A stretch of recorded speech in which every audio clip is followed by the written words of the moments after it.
Nos llega una información y una noticia, Ana Cristina, que tiene que ver con el Juzgado Criminal y Correccional Federal número 2 de Buenos Aires en Argentina.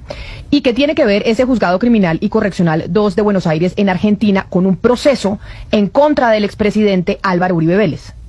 Sí, nos tenemos que devolver para el mes de noviembre del año pasado, Camila, cuando 3 organizaciones, el colectivo CAJAR, el Comité para la Solidaridad con los Presos Políticos y la Corporación Jurídica Libertad, llevaron el caso de 4 familias y 7 víctimas indeterminadas a Argentina. Y uno dice, ¿pero por qué Argentina? Porque hay algo que se llama la jurisdicción o justicia universal, y que quiere decir que cuando en un país no están las condiciones dadas para condenar a alguien, pues se saca de ahí, se saca de ese país a otro país. Y este es el caso, y la persona de la querella, la persona contra quien está la querella es el expresidente Álvaro Uribe por presunta vinculación con desapariciones forzadas y asesinatos en persona protegida, lo que se conoce popularmente como falsos positivos. Entonces, la noticia de hoy es que el juzgado dijo, sí, aceptamos investigar este caso. Uno de los abogados de la Corporación Jurídica Libertad es Sergio Arboleda y está con nosotros a esta hora en la línea. Abogado Arboleda, bienvenido, gracias por atendernos hoy en Blue Radio.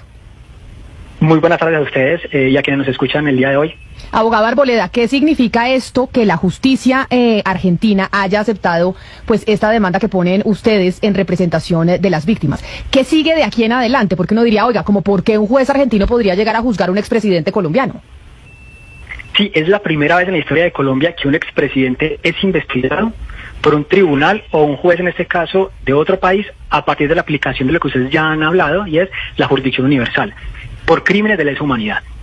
La justicia argentina, entonces, el juez federal número 2, hoy tiene la posibilidad de conocer diferentes pruebas que hemos allegado con el escrito de la querella, con el propósito de esclarecer los hechos, pero además de establecer las responsabilidades.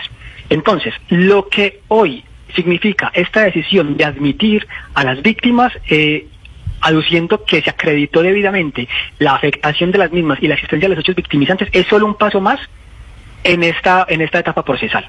Y entonces, en noviembre, ya como ustedes lo han mencionado, presentamos la querella, 4 familias de víctimas identificadas, las 3 organizaciones de derechos humanos, y en representación de 7 víctimas sin identidad, porque además hay que recordar que un patrón de estas ejecuciones extrajudiciales era arrebatar la identidad de las víctimas con el propósito de encubrir los crímenes. Y hoy, entonces, también hemos logrado, a partir del reconocimiento de este juez federal, que se reconozcan y se garanticen los derechos de estas víctimas sin identidad. Abogado Arboleda, permítame, yo lo interrumpo y le pregunto sobre un caso similar que hayamos vivido en la justicia internacional. ¿Qué otro caso ya ha experimentado la justicia internacional en donde a un presidente o a un expresidente no hay posibilidad de juzgarlo en su país y entonces las víctimas deciden demandarlo e iniciar un proceso judicial en otro país? Podríamos estar pensando en el caso de Augusto Pinochet en Chile, que terminó juzgándolo la justicia española y la inglesa, o ¿qué otro caso tenemos similar?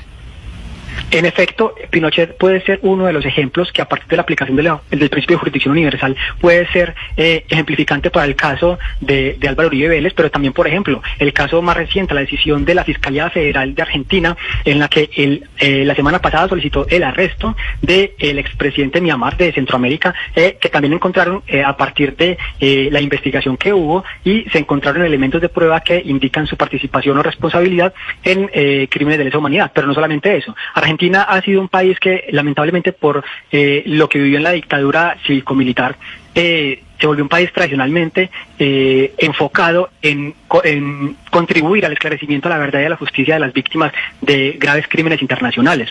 De allí entonces que los jueces federales están incluso desde su estructura como juzgados dedicados a conocer casos de crímenes de lesa humanidad. Entonces, por ejemplo, los casos del franquismo en España también hoy los adelantan en Argentina a partir de esa misma aplicación, y no en vano los argentinos han incorporado el principio de jurisdicción universal dentro de su constitución con el propósito de contribuir a otras naciones para esclarecer los hechos victimizantes. Sí, hay un caso muy famoso que es el de Antonio González Pacheco, conocido como Vir el Niño, que era un torturador de Franco y que está en la jurisdicción de la justicia argentina por jurisdicción internacional universal.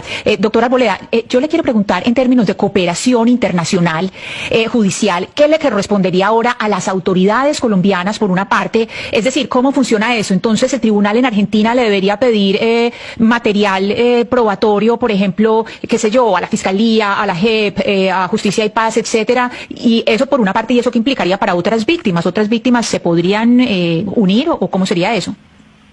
Bueno, aquí entonces hay que hablar de 2 cosas. Lo primero, Y es que en efecto el paso siguiente es que hagan parte la gran mayoría de víctimas de ejecuciones extrajudiciales de esta acción o esta causa penal en Argentina. Es muy importante que sea una causa que permita que muchas víctimas sean parte y que alleguen la información necesaria que pueda contribuir a la verdad y al establecimiento de responsabilidad y sobre todo al acceso a un mecanismo idóneo y efectivo de justicia que hoy no hay en Colombia para establecer la responsabilidad de, digámoslo, no solamente sobre Álvaro Uribe Vélez, que es el querellado principal, sino sobre otras autoridades que en su momento, de carácter civil, que en su momento tuvieron responsabilidad dentro de la Comisión de Ejecuciones Extrajudiciales.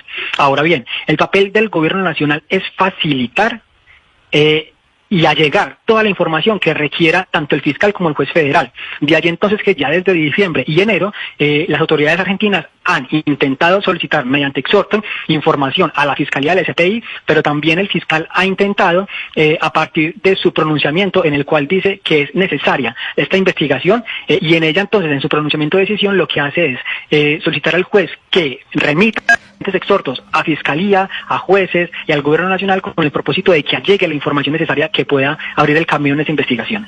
Entonces, doctor Arboleda, todavía las autoridades judiciales colombianas no le han pasado información. O sea, lo que tiene el juez en Argentina, el fiscal en Argentina hasta ahora es información que le han pasado a ustedes, pero no a autoridades colombianas, pues autoridades judiciales colombianas.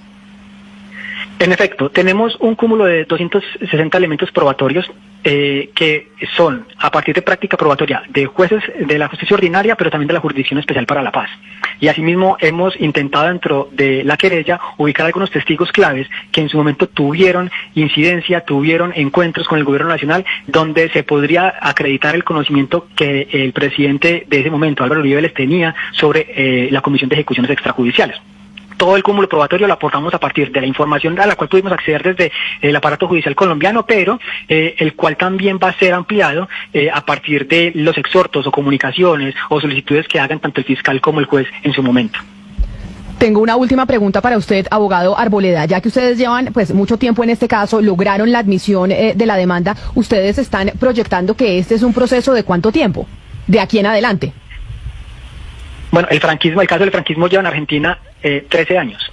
Lo que pasa es que no solamente es frente a el establecimiento de responsabilidad. En el franquismo, por ejemplo, hubo la posibilidad de contribuir a la ubicación e identificación de personas desaparecidas en la dictadura franquista. Entonces, digamos que es una acción que no solamente va encaminada a establecer responsabilidades, sino a otras acciones que permitan ahondar en ese derecho de las víctimas de tener verdad plena. Y en ese sentido, entonces, sabemos que es un proceso de largo aliento, pero que poco a poco vamos dando logros. En su momento, cuando radicamos la querella, algunas personas ponían en duda que el juez pudiese admitir la calidad de partes o de querellantes a las víctimas. Hoy logramos que tanto las víctimas sin identificar como las identificadas y además las tres organizaciones de derechos humanos fueran reconocidas como víctimas, y eso es un logro que vamos dando paso a paso. Sabemos que es, como digo, de largo aliento, pero que estaremos ahí también como intentando generar o contribuir en el avance probatorio y procesal de este caso.